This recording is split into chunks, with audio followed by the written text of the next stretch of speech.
TV Punjab देखने वाले सारे दर्शकों का स्वागत है जी। मैं हाँ मनदीप सिंह तो लैके हाज़र हाँ खबरों का खास बुलेटिन। से पहला एक नज़र मारते हैं चोणवीं खबरों से। रिचमंड के गुरुद्वारा नानक निवास का वड्डा उपराला, पंजाब लई इकट्ठा किया $1 लाख। इमीग्रेशन विभाग वालों राहत का ऐलान, प्रवासी कामिਆਂ ਨੂੰ होवेगा फायदा। पब्लिक सेफ्टी मिनिस्टर ने लिखी ट्विटर ਨੂੰ चिट्ठी, कुछ ट्वीट हटाउण की कीती मंग।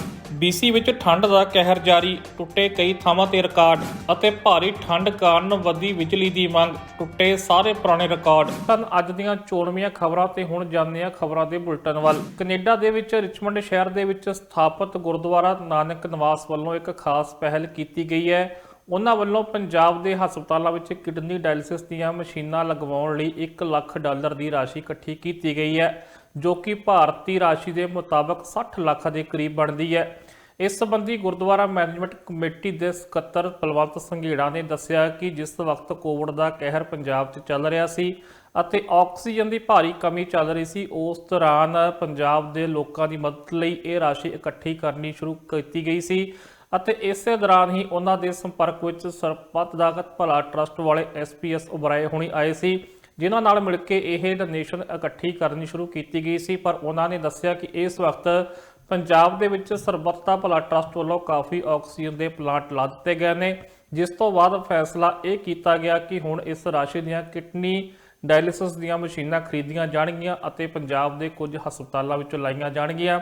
ਸੋ ਇਸ ਸੰਬੰਧੀ ਇੱਕ ਖਾਸ ਰਿਪੋਰਟ 'ਚ ਦੱਸਦੇ ਆ ਕਿ ਇਹ ਮਸ਼ੀਨਾਂ ਕਿਹੜੇ-ਕਿਹੜੇ ਹਸਪਤਾਲਾਂ ਦੇ ਵਿੱਚ ਲਾਈਆਂ ਜਾਣਗੀਆਂ ਜਿੱਥੇ ਜ਼ਰੂਰਤਮੰਦਾਂ ਦਾ ਇਲਾਜ ਕੀਤਾ ਜਾਵੇਗਾ। ਗੁਰਦੁਆਰਾ ਨਾਨਕ ਨਿਵਾਸ ਰਿਚਮੰਡ BC ਵੱਲੋਂ ਪੰਜਾਬ 'ਚ ਕਿਡਨੀ ਡਾਇਲਿਸਿਸ ਦੀਆਂ ਮਸ਼ੀਨਾਂ ਸਥਾਪਿਤ ਕਰਨ ਲਈ $1 ਲੱਖ ਦੀ ਰਾਸ਼ੀ ਇਕੱਠੀ ਕੀਤੀ ਗਈ ਹੈ। ਇਹ ਕਿਡਨੀ ਡਾਇਲਿਸਿਸ ਦੀਆਂ ਮਸ਼ੀਨਾਂ ਪੰਜਾਬ ਦੇ ਕਈ ਹਸਪਤਾਲਾਂ ਦੇ ਵਿੱਚ ਸਥਾਪਿਤ ਕੀਤੀਆਂ ਜਾਣਗੀਆਂ ਜਿੱਥੇ ਜ਼ਰੂਰਤਮੰਦਾਂ ਦਾ ਇਲਾਜ ਹੋਵੇਗਾ। ਇਸ ਸੰਬੰਧੀ ਜਾਣਕਾਰੀ ਦਿੰਦਿਆਂ India cultural centre of Canada Gurdwara Nanak ਨਿਵਾਸ ਰਿਚਮੰਡ BC ਦੇ ਜਨਰਲ ਸੈਕਟਰੀ ਬਲਵੰਤ ਸੰਘੇੜਾ ਨੇ ਦੱਸਿਆ ਕਿ ਪਿਛਲੇ ਸਮੇਂ ਦੌਰਾਨ ਜਦ ਕੋਵਿਡ ਦੀ ਲਹਿਰ ਦੁਨੀਆ ਭਰ ਵਿੱਚ ਚੱਲ ਰਹੀ ਸੀ ਤਾਂ ਉਸ ਦੌਰਾਨ ਉਹਨਾਂ ਦੀ ਮੈਨੇਜਮੈਂਟ ਕਮੇਟੀ SP ਉਬਰਾਏ ਹੁਣਾਂ ਦੇ ਸੰਪਰਕ ਵਿੱਚ ਆਈ ਸੀ, ਜੋ ਕਿ ਸਰਬੱਤ ਦਾ ਭਲਾ ਟਰਸਟ ਚਲਾਉਂਦੇ ਨੇ। ਉਹਨਾਂ ਦੱਸਿਆ ਕਿ ਉਸ ਵਕਤ ਪੰਜਾਬ ਵਿੱਚ ਆਕਸੀਜਨ ਦੀ ਭਾਰੀ ਕਮੀ ਚੱਲ ਰਹੀ ਸੀ, ਜਿਸ ਦੇ ਸੰਬੰਧ ਵਿੱਚ ਸਰਬੱਤ ਦਾ ਭਲਾ ਟਰਸਟ ਕੰਮ ਕਰ ਰਿਹਾ ਸੀ ਅਤੇ ਇਸੇ ਦੌਰਾਨ ਹੀ ਉਹ ਉਹਨਾਂ ਦੇ ਸੰਪਰਕ ਵਿੱਚ ਆਏ ਅਤੇ ਪੰਜਾਬ ਵਿੱਚੋਂ ਲੋਕਾਂ ਦੀ ਮਦਦ ਲਈ ਇਹ ਡੋਨੇਸ਼ਨ ਇਕੱਠੀ ਕਰਨੀ ਸ਼ੁਰੂ ਕੀਤੀ ਸੀ। ਇਸੇ ਦੌਰਾਨ ਹੀ ਉਹਨਾਂ ਨੇ ਕਿਹਾ ਕਿ ਪੰਜਾਬ 'ਚ ਹੁਣ ਆਕਸੀਜਨ ਦੀ ਸਪਲਾਈ ਲਈ ਸਰਬੱਤ ਦਾ ਟਰਸਟ ਭਲਾ ਵੱਲੋਂ ਪਹਿਲਾਂ ਹੀ ਕਾਫੀ ਪਲਾਂਟ ਲਾ ਦਿੱਤੇ ਗਏ ਨੇ, ਜਿਸ ਕਾਰਨ ਹੁਣ ਇਹ ਫੈਸਲਾ ਲਿਆ ਗਿਆ ਹੈ ਕਿ ਇਹਨਾਂ ਪੈਸਿਆਂ ਨਾਲ ਕਿਡਨੀ ਡਾਇਲਿਸਿਸ ਦੀਆਂ ਮਸ਼ੀਨਾਂ ਖਰੀਦੀਆਂ ਜਾਣਗੀਆਂ, ਜੋ ਕਿ ਪੰਜਾਬ ਦੇ ਕੁਝ ਹਸਪਤਾਲਾਂ ਵਿੱਚ ਲਗਾਈਆਂ ਜਾਣਗੀਆਂ। ਉਹਨਾਂ ਨੇ ਕਿਹਾ ਕਿ ਇਹਨਾਂ ਪੈਸਿਆਂ ਨਾਲ 3 ਮਸ਼ੀਨਾਂ ਗੁਰੂ ਨਾਨਕ ਮਿਸ਼ਨ ਹਸਪਤਾਲ ਜਲੰਧਰ ਅਤੇ 5 ਮਸ਼ੀਨਾਂ ਰਾਜਾ ਸਾਹਿਬ ਮਜਾਰਾ ਦੇ ਹਸਪਤਾਲ ਵਿਖੇ ਲਾਈਆਂ ਜਾਣਗੀਆਂ। ਬਲਵੰਤ ਸੰਘੇੜਾ ਨੇ ਇਹ ਵੀ ਦੱਸਿਆ ਕਿ ਇਹਨਾਂ ਮਸ਼ੀਨਾਂ ਨੂੰ ਖਰੀਦਣ ਦਾ ਕੰਮ ਨਰਗਿਸ ਦੱਤ ਕੈਂਸਰ ਫਾਊਂਡੇਸ਼ਨ ਦੇ ਰਾਹੀਂ ਕੀਤਾ ਜਾ ਰਿਹਾ ਹੈ, ਜੋ ਕਿ ਇੱਕ ਨਾਨ ਪ੍ਰੋਫਿਟ ਚੈਰਿਟੀ ਹੈ, ਤਾਂ ਕਿ ਦਾਨੀਆਂ ਵੱਲੋਂ ਦਿੱਤੇ ਗਏ ਡਾਲਰ ਦਾ ਸਹੀ ਇਸਤੇਮਾਲ ਹੋ ਸਕੇ ਅਤੇ ਵਿਚੋਲਿਆਂ ਤੋਂ ਕਮਿਸ਼ਨ ਬਚਾਇਆ ਜਾ ਸਕੇ। ਬਲਵੰਤ ਸੰਘੇੜਾ ਨੇ ਦੱਸਿਆ ਕਿ ਸਰਬੱਤ ਦਾ ਭਲਾ ਟਰਸਟ ਨਾਲ ਮਿਲ ਕੇ ਹੀ ਇਹ ਮਸ਼ੀਨਾਂ ਲਾਈਆਂ ਜਾਣਗੀਆਂ।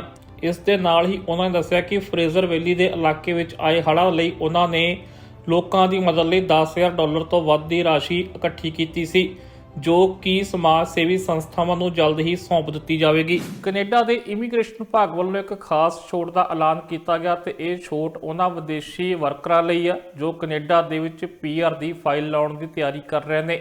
ਇਮੀਗ੍ਰੇਸ਼ਨ ਵਿਭਾਗ ਵੱਲੋਂ ਐਲਾਨ ਕੀਤਾ ਗਿਆ ਕਿ ਜੇਕਰ ਉਹਨਾਂ ਦਾ ਇੱਕ ਵਾਰ ਕੈਨੇਡਾ ਦੇ ਵਿੱਚ ਮੈਡੀਕਲ ਹੋ ਚੁੱਕਾ ਤਾਂ ਹੁਣ ਨਵੀਂ ਫਾਈਲ ਲਾਉਣ ਲਈ ਦੁਬਾਰਾ ਉਹਨਾਂ ਨੂੰ ਐਡੀਸ਼ਨਲ ਮੈਡੀਕਲ ਐਗਜ਼ਾਮ ਜਿਹੜਾ ਆ ਉਹ ਨਹੀਂ ਦੇਣਾ ਪਵੇਗਾ।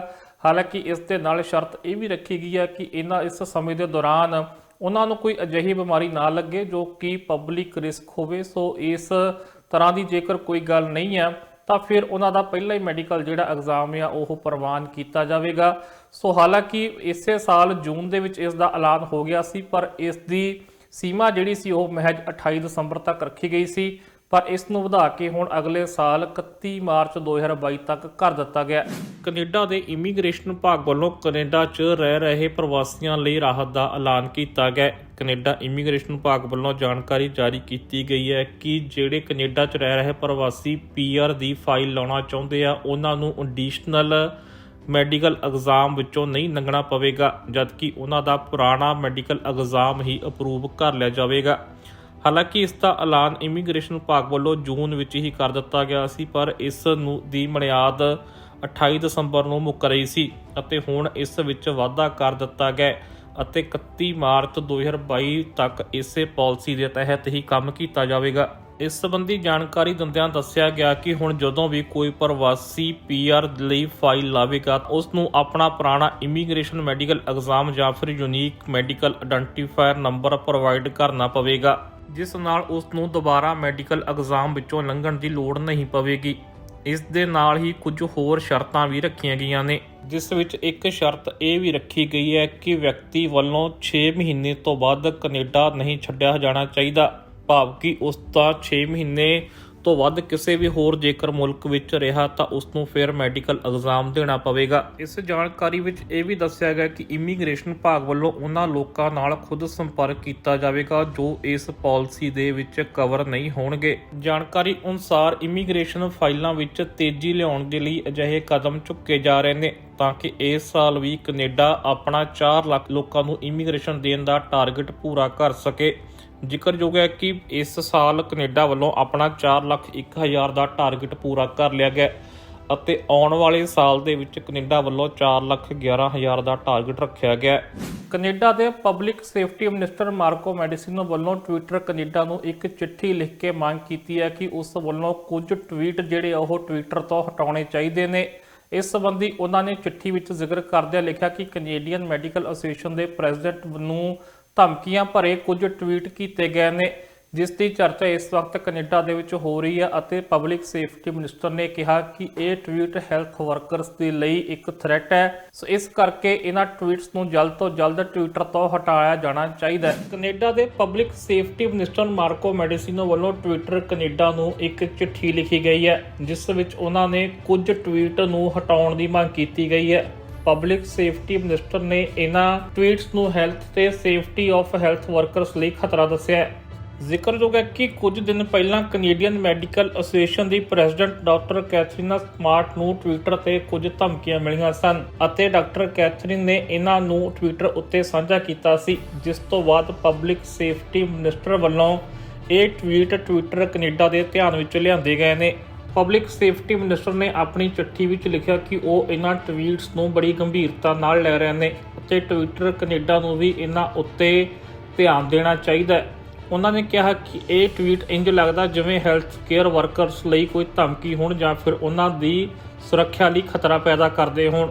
ਇਸ ਕਰਕੇ ਜਲਦ ਤੋਂ ਜਲਦ ਅਜਿਹੇ ਟਵਿੱਟਰ ਅਕਾਊਂਟਸ ਤੇ ਕਾਰਵਾਈ ਕਰਨੀ ਚਾਹੀਦੀ ਹੈ। ਇਸ ਤੋਂ ਪਹਿਲਾਂ ਡਾਕਟਰ ਕੈਥਰੀਨ ਸਮਾਰਟ ਨੇ ਵੀ ਟਵਿੱਟਰ ਕੈਨੇਡਾ ਨੂੰ ਟਵੀਟ ਕਰਦਿਆਂ ਪੁੱਛਿਆ ਅਤੇ ਨਾਲ ਹੀ ਉਹਨਾਂ ਨੇ ਉਹ ਧਮਕੀ ਵਾਲਾ ਟਵੀਟ ਸਾਂਝਾ ਕਰਦਿਆਂ ਕਿਹਾ ਕਿ ਇਹ ਟਵੀਟ ਟਵਿੱਟਰ ਕੈਨੇਡਾ ਦੇ ਰੂਲਸ ਨੂੰ ਵਾਇਲੇਟ ਨਹੀਂ ਕਰਦੇ। ਇਸੇ ਦੌਰਾਨ ਹੀ ਮਾਰਕੋ ਮੈਡੀਸਿਨੋ ਨੇ ਬਿੱਲ C3 ਦੀ ਵੀ ਚਰਚਾ ਕੀਤੀ, ਜੋ ਕਿ ਪਿਛਲੇ ਦਿਨੀ ਹੀ ਪਾਸ ਕੀਤਾ ਗਿਆ ਸੀ, ਜਿਸ ਵਿੱਚ ਇਹ ਸੀ ਕਿ ਜੇਕਰ ਕਿਸੇ ਹੈਲਥ ਵਰਕਰ ਜਾਂ ਡਾਕਟਰ ਨੂੰ ਉਹਨਾਂ ਦੀ ਡਿਊਟੀ ਕਰਨ ਤੋਂ ਰੋਕਿਆ ਜਾਂਦਾ ਤਾਂ ਉਸ ਨੂੰ ਕ੍ਰਿਮੀਨਲ ਜਾਂ ਕ੍ਰਾਈਮ ਮੰਨਿਆ ਜਾਵੇਗਾ। ਕੈਨੇਡਾ 'ਚ ਇਸ ਵਕਤ ਠੰਡ ਦਾ ਕਹਿਰ ਜਾਰੀ ਹੈ ਅਤੇ ਪੂਰੇ ਕੈਨੇਡਾ ਵਿੱਚ ਭਾਰੀ ਬਰਫ਼ਬਾਰੀ ਵੀ ਹੋ ਰਹੀ ਆ। ਤਾਪਮਾਨ ਵੀ ਕਾਫੀ ਥੱਲੇ ਗਿਆ ਹੋਇਆ ਅਤੇ ਠੰਡੀਆਂ ਹਵਾਵਾਂ ਵੀ ਚੱਲ ਰਹੀਆਂ ਨੇ, ਜਿਸ ਕਰਕੇ ਆਮ ਜਨ ਜੀਵਨ ਪੂਰੀ ਤਰ੍ਹਾਂ ਪ੍ਰਭਾਵਿਤ ਹੈ।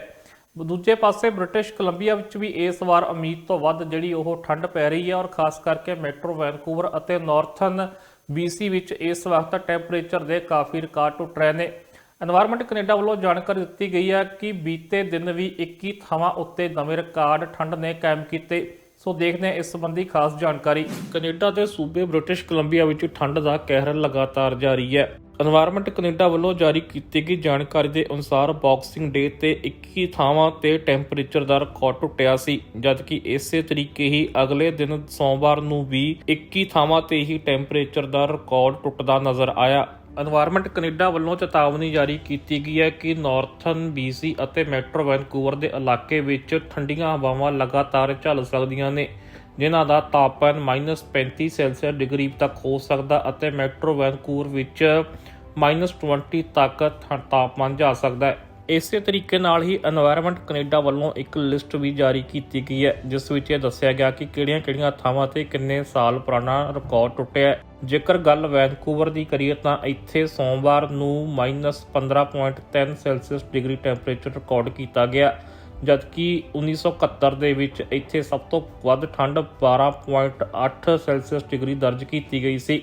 ਉੱਥੇ ਹੀ ਐਪਸਫੋਰਡ ਦੇ ਏਰੀਏ ਵਿੱਚ ਵੀ 1968 ਤੋਂ ਬਾਅਦ ਸਭ ਤੋਂ ਵੱਧ ਟੈਂਪਰੇਚਰ ਰਿਕਾਰਡ ਕੀਤਾ ਗਿਆ, ਜਿੱਥੇ -15.6 ਸੈਲਸੀਅਸ ਡਿਗਰੀ ਟੈਂਪਰੇਚਰ ਰਿਕਾਰਡ ਕੀਤਾ ਗਿਆ। ਇਸੇ ਤਰੀਕੇ ਨਾਲ ਹੀ ਬੈਲਾ ਏਰੀਆ ਵਿੱਚ ਵੀ -12.8 ਟੈਂਪਰੇਚਰ ਰਿਕਾਰਡ ਕੀਤਾ ਗਿਆ, ਜਿਸ ਨੇ 1996 ਦਾ ਰਿਕਾਰਡ ਤੋੜਿਆ। ਦੂਜੇ ਪਾਸੇ ਕਲਿੰਟਨ ਏਰੀਆ ਵਿੱਚ ਇੱਕ ਨਵਾਂ ਰਿਕਾਰਡ ਸਥਾਪਿਤ ਹੋਇਆ, ਜਿੱਥੇ -35.8 ਡਿਗਰੀ ਟੈਂਪਰੇਚਰ ਰਿਕਾਰਡ ਕੀਤਾ ਗਿਆ, ਜਿਸ ਨੇ 1992 ਦਾ ਰਿਕਾਰਡ ਤੋੜਿਆ। ਉਸੇ ਤਰੀਕੇ ਨਾਲ ਹੀ ਗਿਬਸਨ ਏਰੀਆ ਵਿੱਚ ਵੀ ਇੱਕ ਨਵਾਂ ਰਿਕਾਰਡ ਸਥਾਪਿਤ ਹੋਇਆ, ਜਿੱਥੇ ਟੈਂਪਰੇਚਰ -21.6 ਡਿਗਰੀ ਟੈਂਪਰੇਚਰ ਰਿਕਾਰਡ ਕੀਤਾ ਗਿਆ ਅਤੇ ਇਸ ਨੇ 1968 ਦਾ ਰਿਕਾਰਡ ਤੋੜਿਆ।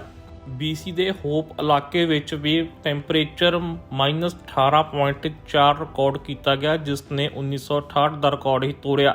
ਇਸੇ ਤਰੀਕੇ ਨਾਲ ਹੀ ਓਸੋਇਓ ਏਰੀਆ ਵਿੱਚ ਵੀ -17.9 ਟੈਂਪਰੇਚਰ ਰਿਕਾਰਡ ਕੀਤਾ ਗਿਆ, ਜਿਸ ਨੇ 1971 ਦਾ ਰਿਕਾਰਡ ਤੋੜਿਆ। ਉਸ ਦੇ ਨਾਲ ਹੀ ਪੰਟਿੰਗਟਨ ਏਰੀਆ ਵਿੱਚ ਵੀ -20.6 ਡਿਗਰੀ ਟੈਂਪਰੇਚਰ ਰਿਕਾਰਡ ਕੀਤਾ ਗਿਆ, ਜਿਸ ਨੇ ਵੀ 1968 ਦਾ ਰਿਕਾਰਡ ਤੋੜਿਆ। ਪੋਰਟ ਅਲਬਾਨੀ ਵਿੱਚ ਵੀ -16.5 ਟੈਂਪਰੇਚਰ ਰਿਕਾਰਡ ਕੀਤਾ ਗਿਆ, ਜਿਸ ਨੇ ਵੀ 1968 ਦਾ ਰਿਕਾਰਡ ਤੋੜਿਆ। ਪੋਰਟ ਹਾਰਡੀ ਏਰੀਆ ਵਿੱਚ ਵੀ -11.7 ਟੈਂਪਰੇਚਰ ਰਿਕਾਰਡ ਕੀਤਾ ਗਿਆ, ਜਿਸ ਨੇ 1968 ਦਾ ਰਿਕਾਰਡ ਤੋੜਿਆ। ਇਸੇ ਤਰੀਕੇ ਨਾਲ ਹੀ ਵਾਈਟ ਰੌਕ ਏਰੀਆ ਵਿੱਚ ਵੀ ਇੱਕ ਨਵਾਂ ਰਿਕਾਰਡ ਦੇਖਣ ਨੂੰ ਮਿਲਿਆ, ਜਿੱਥੇ -13 ਟੈਂਪਰੇਚਰ ਰਿਕਾਰਡ ਦਰਜ ਕੀਤਾ ਗਿਆ ਅਤੇ ਇਸ ਨੇ ਵੀ 1968 ਦਾ ਹੀ ਰਿਕਾਰਡ ਤੋੜਿਆ।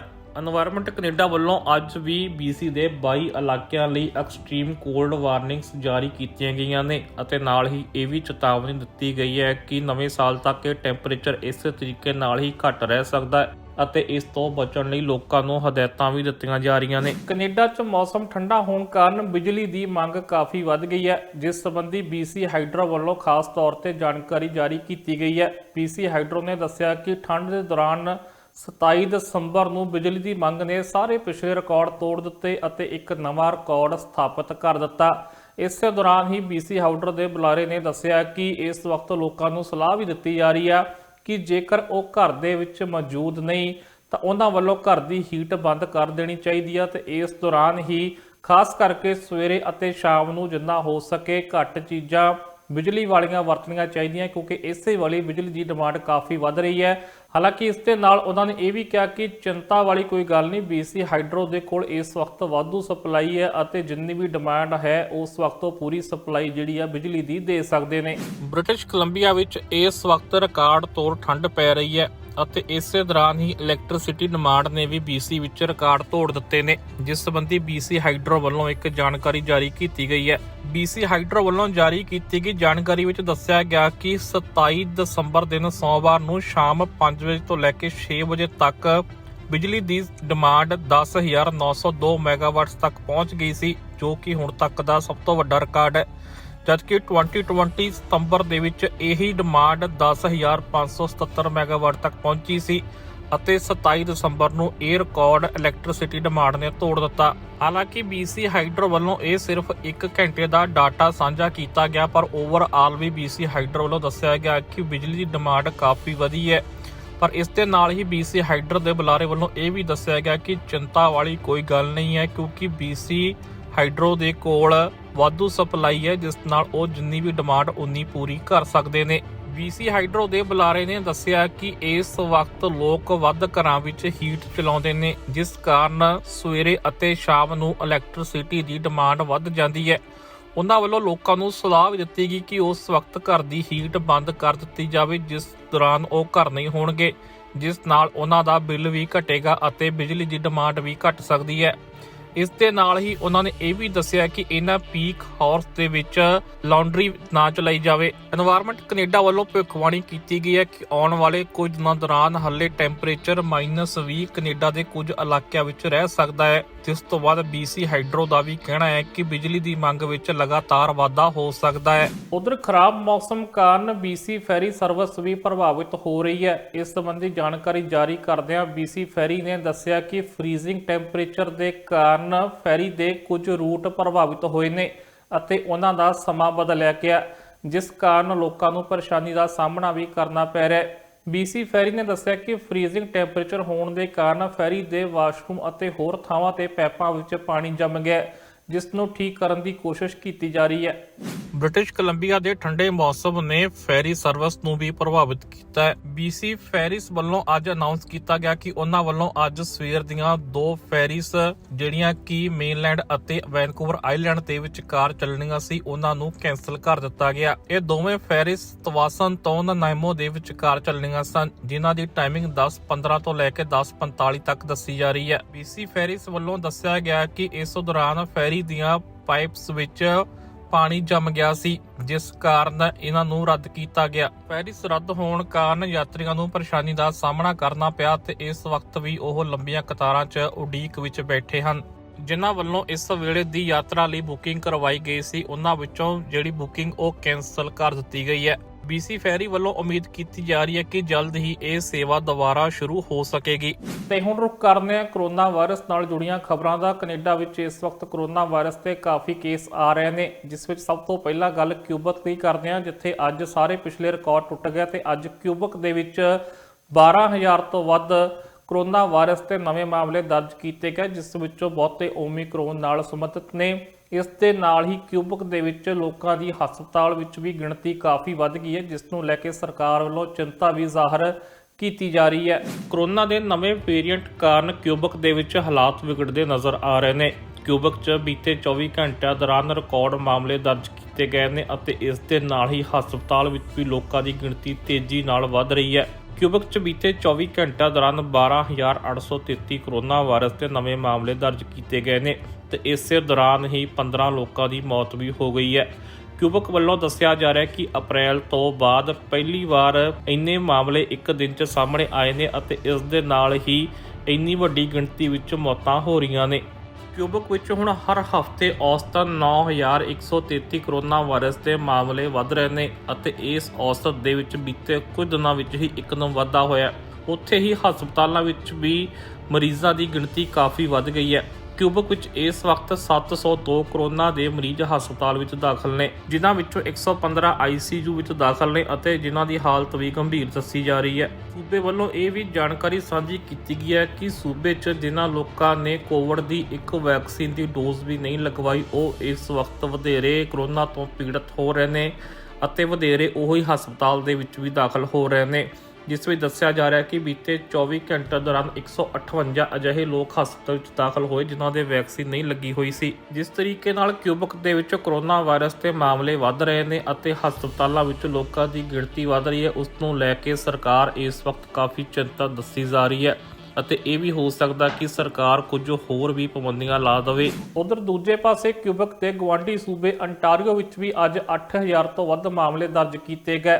ਅੰਟਾਰੀਓ ਵਿੱਚ ਅੱਜ ਲਗਭਗ 8800 ਤੋਂ ਵੱਧ ਕੁਝ ਮਾਮਲੇ ਦਰਜ ਕੀਤੇ ਗਏ, ਜਿਸ ਨੂੰ ਲੈ ਕੇ ਚਿੰਤਾ ਜ਼ਾਹਰ ਕੀਤੀ ਜਾ ਰਹੀ ਹੈ ਅਤੇ ਇੱਥੇ ਵੀ ਹਸਪਤਾਲਾਂ ਦੇ ਵਿੱਚ ਲੋਕਾਂ ਦੀ ਗਿਣਤੀ ਵੱਧ ਰਹੀ ਹੈ ਅਤੇ ਹੁਣ ਤੱਕ ਕਾਫੀ ਲੋਕ ICU ਵਿੱਚ ਵੀ ਪਹੁੰਚ ਚੁੱਕੇ ਨੇ। ਅੰਟਾਰੀਓ 'ਚ ਲਗਾਤਾਰ ਵੱਡੀ ਗਿਣਤੀ 'ਚ ਕਰੋਨਾ ਵਾਇਰਸ ਦੇ ਮਾਮਲੇ ਆ ਰਹੇ ਨੇ ਅਤੇ ਖਾਸ ਕਰਕੇ ਓਮਿਕਰੋਨ ਤੇ ਵੱਧ ਰਹੇ ਪ੍ਰਭਾਵ ਤੋਂ ਬਾਅਦ ਇਹ ਮਾਮਲੇ ਵਧਣੇ ਸ਼ੁਰੂ ਹੋਏ ਨੇ। ਅੰਟਾਰੀਓ ਦੇ ਸੀਨੀਅਰ ਹੈਲਥ ਅਧਿਕਾਰੀਆਂ ਵੱਲੋਂ ਅੱਜ ਇੱਕ ਵਾਰੀ ਫਿਰ ਕਰੋਨਾ ਵਾਇਰਸ ਦੇ ਮਾਮਲਿਆਂ ਬਾਰੇ ਜਾਣਕਾਰੀ ਦਿੱਤੀ ਗਈ, ਜਿਸ ਵਿੱਚ ਦੱਸਿਆ ਗਿਆ ਕਿ ਬੀਤੇ 24 ਘੰਟਿਆਂ ਦੌਰਾਨ ਅੰਟਾਰੀਓ ਵਿੱਚ 8825 ਕਰੋਨਾ ਵਾਇਰਸ ਦੇ ਨਵੇਂ ਮਾਮਲੇ ਸਾਹਮਣੇ ਆਏ ਨੇ। ਉੱਥੇ ਹੀ ਬੀਤੇ 24 ਘੰਟਿਆਂ ਦੌਰਾਨ 7 ਹੋਰ ਲੋਕਾਂ ਦੀ ਮੌਤ ਅੰਟਾਰੀਓ ਵਿੱਚ ਕਰੋਨਾ ਵਾਇਰਸ ਦੇ ਕਾਰਨ ਹੋਈ ਹੈ। ਅੰਟਾਰੀਓ ਦੇ ਹੈਲਥ ਮਿਨਿਸਟਰ ਨੇ ਜਾਣਕਾਰੀ ਦਿੰਦਿਆਂ ਦੱਸਿਆ ਕਿ ਅੰਟਾਰੀਓ ਵਿੱਚ ਇਸ ਵਕਤ 491 ਲੋਕ ਹਸਪਤਾਲ ਵਿੱਚ ਦਾਖਲ ਨੇ, ਜਿਨ੍ਹਾਂ ਵਿੱਚੋਂ 187 ਦੇ ਹਾਲਾਤ ਗੰਭੀਰ ਨੇ ਅਤੇ ਉਹਨਾਂ ਨੂੰ ICU ਵਿੱਚ ਰੱਖਿਆ ਗਿਆ ਹੈ। ਅੰਟਾਰੀਓ 'ਚੋਂ ਕੋਵਿਡ ਕਾਰਨ ਹਸਪਤਾਲਾਂ ਵਿੱਚ ਦਾਖਲ ਲੋਕਾਂ ਦੀ ਗਿਣਤੀ ਵੱਧ ਰਹੀ ਹੈ। ਬੀਤੇ ਦਿਨ ICU ਵਿੱਚ 176 ਲੋਕ ਸਨ, ਜਦਕਿ ਅੱਜ ਵੱਧ ਕੇ ਉਹਨਾਂ ਦੀ ਗਿਣਤੀ 187 ਹੋ ਗਈ ਹੈ। ਹਾਲਾਂਕਿ ਇੱਥੇ ਹੀ ਇਹ ਵੀ ਦੱਸਿਆ ਗਿਆ ਕਿ ਸਰਕਾਰ ਵੱਲੋਂ ਕੱਲ੍ਹ ਨੂੰ ਦਿਨ ਬੁੱਧਵਾਰ ਨੂੰ ਕੁਝ ਹੋਰ ਵਧੇਰੇ ਤੇ ਅਹਿਮ ਜਾਣਕਾਰੀ ਵੀ ਸਾਂਝੀ ਕੀਤੀ ਜਾ ਸਕਦੀ ਹੈ, ਜਿਸ ਵਿੱਚ ਇਹ ਵੀ ਦੱਸਿਆ ਜਾ ਸਕਦਾ ਕਿ ਆਖਰਕਾਰ ਉਹ ਲੋਕ ਕਿੰਨੇ ਕਰੋਨਾ ਵਾਇਰਸ ਨਾਲ ਪੀੜਤ ਨੇ ਜਿਨ੍ਹਾਂ ਨੇ ਵੈਕਸੀਨ ਵੀ ਲਗਵਾਈ ਹੋਈ ਹੈ। ਅੰਟਾਰੀਓ 'ਚ ਹਰ ਹਫ਼ਤੇ ਆਉਣ ਵਾਲੇ ਕੇਸਾਂ ਦੀ ਔਸਤ ਹੁਣ ਵੱਧ ਕੇ 8318 ਤੱਕ ਪਹੁੰਚ ਚੁੱਕੀ ਹੈ। ਜ਼ਿਕਰਯੋਗ ਹੈ ਕਿ ਬਾਕਸਿੰਗ ਡੇ ਤੇ ਅੰਟਾਰੀਓ ਵਿੱਚ 10,000 ਤੋਂ ਵੱਧ ਮਾਮਲੇ ਸਾਹਮਣੇ ਆਏ ਸੀ, ਜਦਕਿ ਉਸ ਤੋਂ ਅਗਲੇ ਦਿਨ 9800 ਅਤੇ ਬੀਤੇ ਦਿਨ ਅੰਟਾਰੀਓ ਵਿੱਚ 9400 ਤੋਂ ਵੱਧ ਮਾਮਲੇ ਸਾਹਮਣੇ ਆਏ ਸੀ ਅਤੇ ਅੱਜ 8825 ਮਾਮਲੇ ਸਾਹਮਣੇ ਆਏ ਨੇ। ਹਾਲਾਂਕਿ ਥੋੜੀ ਗਿਣਤੀ ਵਿੱਚ ਕੋਰੋਨਾ ਵਾਇਰਸ ਦੇ ਮਾਮਲੇ ਘਟਣੇ ਸ਼ੁਰੂ ਹੋਏ ਨੇ, ਪਰ ਹਾਲੇ ਵੀ ਸੂਬੇ ਲਈ ਵੱਡੀ ਚਿੰਤਾ ਬਣੀ ਹੋਈ ਹੈ ਕਿਉਂਕਿ ਹਸਪਤਾਲਾਂ ਵਿੱਚ ਲੋਕਾਂ ਦੀ ਗਿਣਤੀ ਵੱਧ ਰਹੀ ਹੈ। ਅੰਟਾਰੀਓ 'ਚ ਬਾਹਰਲੇ ਸੂਬਿਆਂ ਤੋਂ ਆਉਣ ਵਾਲੇ ਲੋਕਾਂ ਲਈ ਸਰਕਾਰ ਕੁਝ ਨਵੀਆਂ ਅਨਾਉਂਸਮੈਂਟ ਕਰਨ ਜਾ ਰਹੀ ਸੀ, ਪਰ ਇਸੇ ਦੌਰਾਨ ਹੀ ਉਸ ਨੂੰ ਪੋਸਟਪੋਨ ਕਰ ਦਿੱਤਾ ਗਿਆ ਕਿਉਂਕਿ ਕੁਆਰੰਟੀਨ ਅਤੇ ਆਈਸੋਲੇਸ਼ਨ ਦੀਆਂ ਸ਼ਰਤਾਂ ਵਿੱਚ ਵੀ ਕੁਝ ਤਬਦੀਲੀ ਕੀਤੀ ਜਾ ਰਹੀ ਹੈ। ਸੂਬੇ ਦੇ ਵਿੱਚ ਵੱਡੀ ਪੱਧਰ ਤੇ ਟੈਸਟਿੰਗ ਕੀਤੀ ਜਾ ਰਹੀ ਹੈ, ਜਿਸ ਨੂੰ ਵੀ ਵੱਧ ਆ ਰਹੇ ਕੇਸਾਂ ਦਾ ਇੱਕ ਕਾਰਨ ਮੰਨਿਆ ਜਾ ਰਿਹਾ ਹੈ। ਉਧਰ ਮੈਨੀਟੋਬਾ ਵਿੱਚ ਵੀ ਅੱਜ 825 ਨਵੇਂ ਕੋਰੋਨਾ ਵਾਇਰਸ ਦੇ ਮਾਮਲੇ ਦਰਜ ਕੀਤੇ ਗਏ। ਇੱਥੇ ਜ਼ਿਕਰਯੋਗ ਹੈ ਕਿ ਕੱਲ੍ਹ ਹੀ ਮੈਨੀਟੋਬਾ ਦੇ ਵਿੱਚ ਕੁਝ ਸਖਤੀਆਂ ਦਾ ਐਲਾਨ ਕੀਤਾ ਗਿਆ ਸੀ, ਪਰ ਅੱਜ ਮੈਨੀਟੋਬਾ ਦੇ ਡਾਕਟਰਾਂ ਵੱਲੋਂ ਮੰਗ ਕੀਤੀ ਗਈ ਹੈ ਕਿ ਇਸ ਵਕਤ ਸੂਬੇ ਵਿੱਚ ਲੋਕਡਾਊਨ ਲੱਗਣਾ ਚਾਹੀਦਾ ਹੈ ਅਤੇ ਜੋ ਸਰਕਾਰ ਵੱਲੋਂ ਪਾਬੰਦੀਆਂ ਲਾਈਆਂ ਗਈਆਂ ਨੇ ਉਸ ਨੂੰ ਉਹਨਾਂ ਨੇ ਨਾ ਕਾਫੀ ਦੱਸਿਆ। ਉਹਨਾਂ ਨੇ ਕਿਹਾ ਕਿ ਇਸ ਵਕਤ ਅਸੀਂ ਕਾਫੀ ਬੁਰੇ ਤੌਰ ਵਿੱਚੋਂ ਲੰਘ ਰਹੇ ਹਾਂ, ਜਿਸ ਨੂੰ ਲੈ ਕੇ ਜੇਕਰ ਸਰਕਾਰ ਲੋਕਡਾਊਨ ਲਾਉਂਦੀ ਆ ਤਾਂ ਇਸ ਵਕਤ ਬਚਿਆ ਜਾ ਸਕਦਾ ਹੈ। ਕੋਰੋਨਾ ਵਾਇਰਸ ਤੇ ਵੱਧ ਰਹੇ ਕੇਸਾਂ ਕਰਕੇ ਮੈਨੀਟੋਬਾ ਸਰਕਾਰ ਵੱਲੋਂ ਬੀਤੇ ਦਿਨ ਹੀ ਕੁਝ ਪਾਬੰਦੀਆਂ ਦਾ ਐਲਾਨ ਕੀਤਾ ਗਿਆ ਸੀ, ਜਿਸ ਨੂੰ ਮੈਨੀਟੋਬਾ ਦੇ ਕੁਝ ਸੀਨੀਅਰ ਡਾਕਟਰਾਂ ਵੱਲੋਂ ਨਾ ਕਾਫੀ ਦੱਸਿਆ ਜਾ ਰਿਹਾ ਹੈ। ਡਾਕਟਰਾਂ ਦਾ ਮੰਨਣਾ ਹੈ ਕਿ ਜੋ ਪਾਬੰਦੀਆਂ ਤੇ ਸਖਤੀਆਂ ਕੀਤੀਆਂ ਗਈਆਂ ਨੇ ਉਹ ਕੋਰੋਨਾ ਵਾਇਰਸ ਨੂੰ ਰੋਕਣ ਲਈ ਇਸ ਵਕਤ ਨਾ ਕਾਫੀ ਨਜ਼ਰ ਆ ਰਹੀਆਂ ਨੇ ਅਤੇ ਸਰਕਾਰ ਨੂੰ ਕੁਝ ਸਖਤ ਕਦਮ ਚੁੱਕਣੇ ਚਾਹੀਦੇ ਨੇ। 27 ਦਸੰਬਰ ਨੂੰ ਸਰਕਾਰ ਵੱਲੋਂ ਕ੍ਰਿਸਮਸ ਈਵ ਤੋਂ ਲੈ ਕੇ ਸੋਮਵਾਰ ਤੱਕ ਦਾ ਡਾਟਾ ਸਾਂਝਾ ਕੀਤਾ ਗਿਆ ਸੀ, ਜਿਸ ਵਿੱਚ ਦੱਸਿਆ ਗਿਆ ਸੀ ਕਿ ਹੁਣ ਤੱਕ ਮੈਨੀਟੋਬਾ ਵਿੱਚ ਕ੍ਰਿਸਮਸ ਈਵ ਤੋਂ ਲੈ ਕੇ 2154 ਮਾਮਲੇ ਸਾਹਮਣੇ ਆ ਚੁੱਕੇ ਨੇ, ਜਿਸ ਵਿੱਚ 785 ਕੇਸ ਕ੍ਰਿਸਮਸ ਡੇ ਵਾਲੇ ਦਿਨ ਦਰਜ ਕੀਤੇ ਗਏ ਸਨ, ਜਦਕਿ 694 ਕੇਸ ਬਾਕਸਿੰਗ ਡੇ ਤੇ ਉਸ ਤੋਂ ਅਗਲੇ ਦਿਨ ਸੋਮਵਾਰ 675 ਮਾਮਲੇ ਦਰਜ ਕੀਤੇ ਗਏ ਸੀ, ਜਦਕਿ ਇਸ ਦੌਰਾਨ 11,000 ਲੋਕਾਂ ਦੇ ਟੈਸਟ ਕੀਤੇ ਗਏ ਸੀ। ਡਾਕਟਰਾਂ ਨੇ ਦੱਸਿਆ ਕਿ ਇਸ ਵਕਤ ਜਿੰਨੇ ਟੈਸਟ ਕੀਤੇ ਜਾ ਰਹੇ ਆ ਉਸ ਦਾ ਪੋਜ਼ਿਟਿਵਿਟੀ ਰੇਟ 21.1% ਦੱਸਿਆ ਜਾ ਰਿਹਾ ਹੈ, ਜੋ ਕਿ ਕਾਫੀ ਜ਼ਿਆਦਾ ਹੈ ਅਤੇ ਡਾਕਟਰਾਂ ਵੱਲੋਂ ਮੰਗ ਕੀਤੀ ਹੈ ਕਿ ਉਹਨਾਂ ਨੂੰ ਲੋਕਡਾਊਨ ਲਾਉਣਾ ਚਾਹੀਦਾ ਹੈ। ਸੋ ਸਿੱਧੇ ਤੌਰ ਤੇ ਡਾਕਟਰਾਂ ਨੇ ਸਰਕਾਰ ਤੋਂ ਲੋਕਡਾਊਨ ਲਾਉਣ ਦੀ ਮੰਗ ਕੀਤੀ ਹੈ ਤਾਂ ਕਿ ਕੇਸਾਂ ਤੇ ਕੁਝ ਫਰਕ ਪਾਇਆ ਜਾ ਸਕੇ। ਇਸੇ ਮਾਮਲੇ ਵਿੱਚ ਮੈਨੀਟੋਬਾ ਦੇ ਸੀਨੀਅਰ 10 ਡਾਕਟਰਾਂ ਨੇ ਇੱਕ ਚਿੱਠੀ ਵੀ ਸਰਕਾਰ ਨੂੰ ਲਿਖੀ ਹੈ, ਜਿਸ ਵਿੱਚ ਹੋਰ ਪਾਬੰਦੀਆਂ ਲਾਉਣ ਅਤੇ ਲੋਕਡਾਊਨ ਲਾਉਣ ਦੀ ਮੰਗ ਕੀਤੀ ਗਈ ਹੈ। ਉਧਰ ਮੌਂਟਰੀਅਲ ਤੋਂ ਇੱਕ ਵਿਅਕਤੀ ਦੇ ਕਤਲ ਹੋਣ ਦਾ ਮਾਮਲਾ ਸਾਹਮਣੇ ਆਇਆ। ਇਸ ਵਿਅਕਤੀ ਨੂੰ ਇੱਕ ਪਾਰਕਿੰਗ ਲੋਟ ਦੇ ਵਿੱਚੋਂ ਪਾਇਆ ਗਿਆ ਜਦੋਂ ਇਸ ਦੇ ਛਾਤੀ ਵਿੱਚ ਗੋਲੀਆਂ ਲੱਗੀਆਂ ਹੋਈਆਂ ਸਨ, ਪਰ ਜਦ ਇਹ ਹਸਪਤਾਲ ਪਹੁੰਚਿਆ ਤਾਂ ਉੱਥੇ ਜਾ ਕੇ ਉਸ ਦੀ ਮੌਤ ਹੋ ਗਈ। ਮੌਂਟਰੀਅਲ ਤੋਂ ਇੱਕ ਹੋਮਿਸਾਈਡ ਦੀ ਘਟਨਾ ਸਾਹਮਣੇ ਆਈ ਹੈ, ਜਿਸ ਨੂੰ ਇਸ ਸਾਲ ਦੀ 37ਵੀਂ ਘਟਨਾ ਦੱਸਿਆ ਜਾ ਰਿਹਾ ਹੈ। ਮੌਂਟਰੀਅਲ ਪੁਲਿਸ ਨੇ ਜਾਣਕਾਰੀ ਦਿੰਦਿਆਂ ਦੱਸਿਆ ਕਿ ਇੱਕ ਪਾਰਕਿੰਗ ਲੋਟ ਦੇ ਵਿੱਚੋਂ ਇੱਕ ਵਿਅਕਤੀ ਮਿਲਿਆ ਜਿਸ ਦੇ ਛਾਤੀ ਵਿੱਚ ਕਈ ਗੋਲੀਆਂ ਲੱਗੀਆਂ ਹੋਈਆਂ ਸਨ, ਜਿਸ ਦੀ ਉਮਰ 39 ਸਾਲ ਦੱਸੀ ਜਾ ਰਹੀ ਹੈ। ਲਗਭਗ ਮੰਗਲਵਾਰ ਰਾਤ ਨੂੰ 9:30 ਵਜੇ ਇਹ ਵਿਅਕਤੀ ਮਿਲਿਆ, ਜਿਸ ਤੋਂ ਬਾਅਦ ਇਸ ਨੂੰ ਹਸਪਤਾਲ ਲਿਜਾਇਆ ਗਿਆ, ਪਰ ਹਾਲਤ ਖਰਾਬ ਹੋਣ ਕਾਰਨ ਉੱਥੇ ਉਸ ਦੀ ਸਵੇਰੇ 7:30 ਵਜੇ ਮੌਤ ਹੋ ਗਈ। ਪੁਲਿਸ ਵੱਲੋਂ ਦੱਸਿਆ ਗਿਆ ਕਿ ਜਦੋਂ ਉਹ ਮੌਕੇ ਤੇ ਪਹੁੰਚੀ ਤਾਂ ਵਿਅਕਤੀ ਪਾਰਕਿੰਗ ਲੋਟ ਦੇ ਵਿੱਚ ਲੰਮਾ ਪਿਆ ਸੀ ਅਤੇ ਉਸ ਦੇ ਸਰੀਰ ਦੇ ਉੱਪਰਲੇ ਹਿੱਸੇ ਵਿੱਚ ਕਈ ਗੋਲੀਆਂ ਮਾਰੀਆਂ ਗਈਆਂ ਸਨ, ਜਿਸ ਤੋਂ ਬਾਅਦ ਉਸ ਨੂੰ ਹਸਪਤਾਲ ਵਿੱਚ ਦਾਖਲ ਕਰਵਾਇਆ ਗਿਆ। ਪੁਲਿਸ ਨੇ ਇਸ ਮਾਮਲੇ ਵਿੱਚ ਹਾਲੇ ਤੱਕ ਕੋਈ ਗ੍ਰਿਫਤਾਰੀ ਨਹੀਂ ਕੀਤੀ ਹੈ, ਪਰ ਇਸ ਮਾਮਲੇ 'ਚ ਪੁਲਿਸ ਨੂੰ ਇੱਕ ਸ਼ੱਕੀ ਵਿਅਕਤੀ ਦੀ ਭਾਲ ਦੱਸੀ ਜਾ ਰਹੀ ਹੈ। ਪੁਲਿਸ ਵੱਲੋਂ ਇਸ ਘਟਨਾ ਦੇ ਚਸ਼ਮਦੀਦਾਂ ਤੋਂ ਪੁੱਛਗਿੱਛ ਦੀ ਤਿਆਰੀ ਵੀ ਕੀਤੀ ਜਾ ਰਹੀ ਹੈ। ਇਸ ਦੇ ਨਾਲ ਹੀ ਪੁਲਿਸ ਵੱਲੋਂ ਆਸੇ-ਪਾਸੇ ਦੇ CCTV ਕੈਮਰਿਆਂ ਦੀ ਫੁਟੇਜ ਵੀ ਇਕੱਠੀ ਕੀਤੀ ਜਾ ਰਹੀ ਹੈ। ਪੁਲਿਸ ਵੱਲੋਂ ਦੱਸਿਆ ਗਿਆ ਕਿ ਇਸ ਸਾਲ ਦੇ ਅਖੀਰਲੇ ਦਿਨਾਂ ਵਿੱਚ ਇਹ ਕਤਲ ਦੀ 37ਵੀਂ ਘਟਨਾ ਮੌਂਟਰੀਅਲ ਦੇ ਵਿੱਚ ਦਰਜ ਕੀਤੀ ਗਈ ਹੈ। ਸੋ ਜਾਂਦੇ ਇੱਕ ਵਾਰੀ ਫੇਰ ਨਜ਼ਰ ਮਾਰਦੇ ਹਾਂ ਅੱਜ ਦੀਆਂ ਚੋਣਵੀਆਂ ਖਬਰਾਂ ਤੇ। ਰਿਚਮੰਡ ਦੇ ਗੁਰਦੁਆਰਾ ਨਾਨਕ ਨਿਵਾਸ ਦਾ ਵੱਡਾ ਉਪਰਾਲਾ, ਪੰਜਾਬ ਲਈ ਇਕੱਠਾ ਕੀਤਾ $1 ਲੱਖ। ਇਮੀਗ੍ਰੇਸ਼ਨ ਵਿਭਾਗ ਵੱਲੋਂ ਰਾਹਤ ਦਾ ਐਲਾਨ, ਪ੍ਰਵਾਸੀ ਕਾਮਿਆਂ ਨੂੰ ਹੋਵੇਗਾ ਫਾਇਦਾ। ਪਬਲਿਕ ਸੇਫਟੀ ਮਿਨਿਸਟਰ ਨੇ ਲਿਖੀ ਟਵਿੱਟਰ ਨੂੰ ਚਿੱਠੀ, ਕੁਝ ਟਵੀਟ ਹਟਾਉਣ ਦੀ ਕੀਤੀ ਮੰਗ। BC ਵਿੱਚ ਠੰਡ ਦਾ ਕਹਿਰ ਜਾਰੀ, ਟੁੱਟੇ ਕਈ ਥਾਵਾਂ ਤੇ ਰਿਕਾਰਡ ਅਤੇ ਭਾਰੀ ਠੰਡ ਕਾਰਨ ਵਧੀ ਬਿਜਲੀ ਦੀ ਮੰਗ, ਟੁੱਟੇ ਸਾਰੇ ਪੁਰਾਣੇ ਰਿਕਾਰਡ। ਸੋ ਇਹ ਸੀ ਕੈਨੇਡਾ ਦੀਆਂ ਖਬਰਾਂ ਦਾ ਖਾਸ ਬੁਲਟਨ। ਸੋ ਇਸੇ ਤਰੀਕੇ ਨਾਲ ਅਸੀਂ ਤਾਜ਼ਾ ਤੇ ਨਵੀਆਂ ਖਬਰਾਂ ਲੈ ਕੇ ਹਾਜ਼ਰ ਹੁੰਦੇ ਰਹਾਂਗੇ। ਤੁਸੀਂ ਦੇਖਦੇ ਰਹੋ TV ਪੰਜਾਬ।